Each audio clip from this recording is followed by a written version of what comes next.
Camilla probably never imagined that one day the very estate her family had become so comfortable around would end up completely under Prince William's control.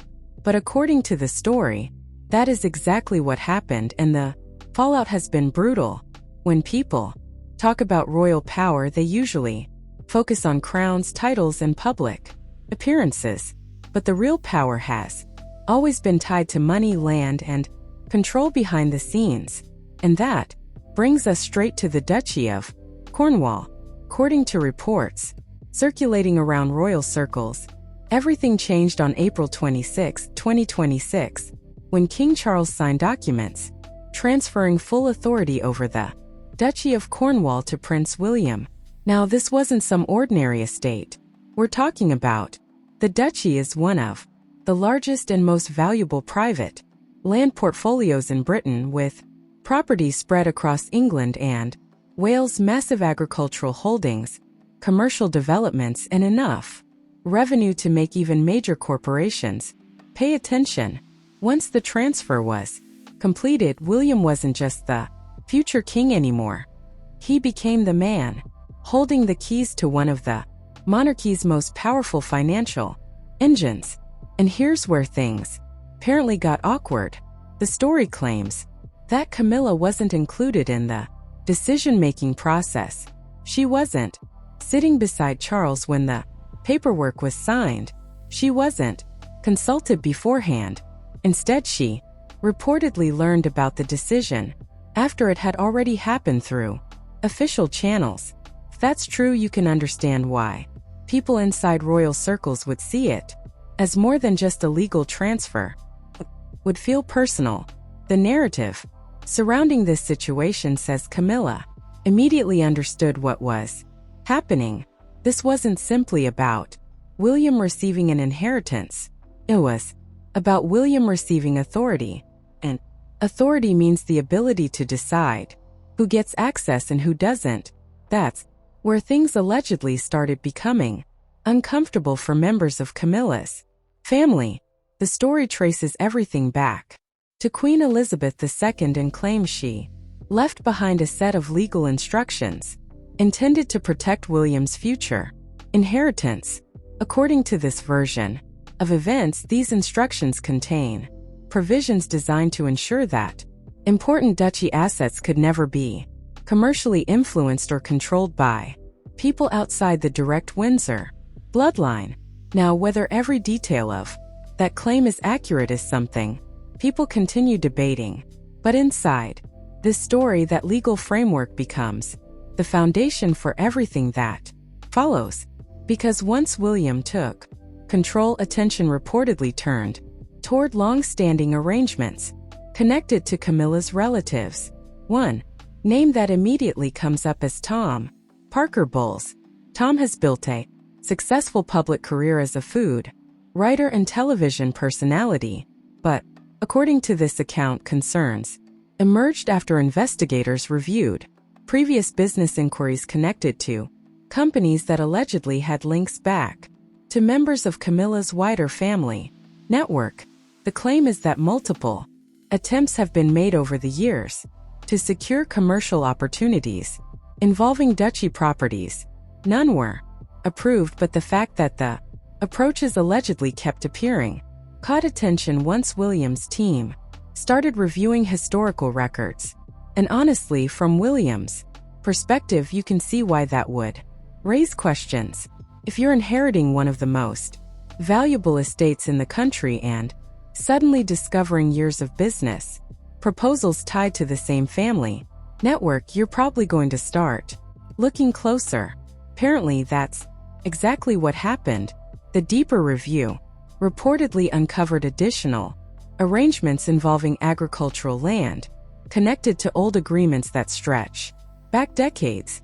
These agreements may have been technically legal, but once they resurfaced during the audit process, they allegedly became symbols of something William's team no longer wanted it under the new administration.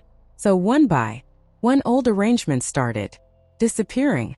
And according to people following the story, that was only the beginning, because while Tom's situation generated attention, the biggest shock was still coming, and it involved Camilla's sister, Annabelle Elliott. For years, Annabelle occupied a highly trusted position within Charles's circle. She worked on interior design projects, connected to royal properties, and had access to some of the most prestigious residences associated with the monarchy. On paper, it looked like a professional appointment, but critics had occasionally questioned whether those contracts should have faced greater scrutiny given the family connection. For years, those questions never really went anywhere. Then William inherited the duchy and reportedly began reviewing expenditures and household arrangements connected to the wider royal network. That's when Annabelle's name allegedly landed directly in front of him, and what happened next would send shockwaves to Camilla's family. Annabelle Elliott had been part of Charles's world for so long that many people barely questioned her presence anymore. She wasn't just Camilla's sister. She was someone who had become woven into the fabric of royal life through years of work on properties closely associated with Charles. That kind of access doesn't come around often, and when someone has for years, people tend to assume it will always be there. Apparently, William saw things differently. According to the story, once the reviews began, Annabelle's contracts were examined almost immediately. What followed wasn't a long investigation that dragged on for months.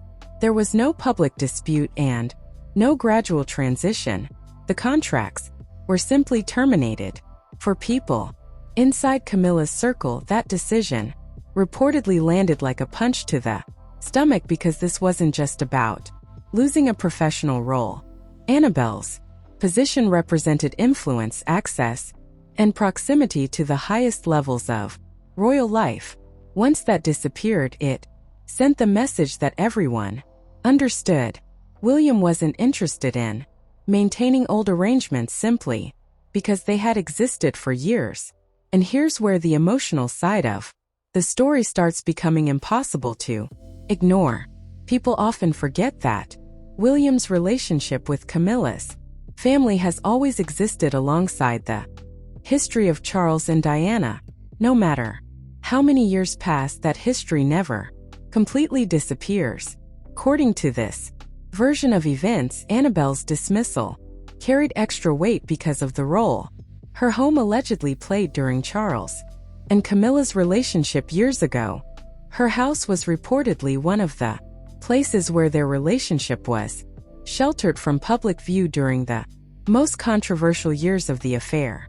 Whether William consciously thought about that while making decisions is something only William would know, but people close to the story believe those memories were impossible to separate from the situation. So when the contracts disappeared, Camilla's family didn't see it as a routine administrative decision. They saw it as a deliberate closing of a chapter, and that's when the pressure on Camilla reportedly exploded. According to the account, her phone started ringing almost immediately. Tom Parker Bowles allegedly reached out first. The message was straightforward. Something needed to be done. William needed to be stopped. The family couldn't simply sit back while decades of connections and arrangements were being dismantled. Then came additional calls, more conversations, more frustration, more demands for answers. But the call that supposedly changed everything came from Annabelle. The story says Camilla took that call behind closed doors at Clarence's house and stayed inside for nearly an hour. Staff members reportedly remained outside while the conversation unfolded. Most of the discussion couldn't be heard. Then suddenly they allegedly heard Camilla raise her voice. Not a polite disagreement, not a tense conversation, a genuine outburst. Afterward, according to those descriptions, Camilla emerged looking noticeably shaken. And that's where the speculation really begins. Nobody publicly knows what was actually said during that conversation, yet people who follow royal gossip have spent months trying to piece together what could have triggered such a strong reaction? The theory that keeps appearing is surprisingly simple. Annabelle allegedly felt abandoned. Think about it from her perspective for a moment. If someone spends years protecting family interests, opening doors, taking risks, and standing beside relatives during difficult periods, they naturally expect loyalty in return. Then suddenly the position they relied on disappears, the access disappears, the security disappears, and the person who is supposed to help fix it seems powerless. That's a recipe for resentment. According to the story, Annabelle's message to Camilla may have boiled down to one central point: get this reversed, or face consequences. What consequences? Nobody knows. That's the part that remains entirely speculation. But people surrounding the story point out something important. Annabelle wasn't a distant observer. She was present during years of private family history. She witnessed relationships, conversations, and events that most people never saw. When someone like that becomes angry, people naturally start wondering what information they might possess. Whether those fears were justified or not, the reaction reportedly terrified Camilla. And after that conversation ended, she allegedly did what many people would probably do in her position. She went straight to Charles, because if anyone could convince William to reconsider, surely it would be the king himself. At least that was the hope. What Camilla discovered next would leave her facing an even bigger problem than the one she started with. Camilla reportedly arrived to see Charles carrying far more than frustration. By that point, according to the story, she was dealing with pressure from every direction. Her family wanted answers. Old arrangements were disappearing. William wasn't taking calls, and now there were fears that private grievances inside her own circle were turning into something much more serious. So she laid everything out. She allegedly told Charles about the contracts, about the growing anger within the family, about the pressure being placed on her, and most importantly, she asked him to intervene. From her perspective, it probably seemed like the obvious solution. After all, Charles wasn't just her husband, he was the king. If anyone could pick up the phone and arrange a conversation with William, surely it was him. But according to this account, Charles didn't give her the answer she wanted. Instead, he reportedly explained that the transfer had already happened and that the legal framework surrounding it couldn't simply be undone because someone was unhappy with the consequences. In other words, William now had the authority and William was using it. The story says Charles remained calm throughout the conversation, which may have made the situation even harder for Camilla to hear. There was no dramatic argument, no shouting match, no grand promise to fix everything, just a quiet refusal. And honestly, that's probably what makes this version of events so interesting, because for years critics of Charles often argued that he would always prioritize Camilla whenever conflict emerged inside the royal family. Whether people agreed with that criticism or not, it became a common perception. This story flips that narrative completely. Here, Charles is portrayed as a man looking at the situation and deciding not to challenge his son. Camilla reportedly wasn't convinced. According to the account, she pointed out that Charles had signed the transfer documents himself.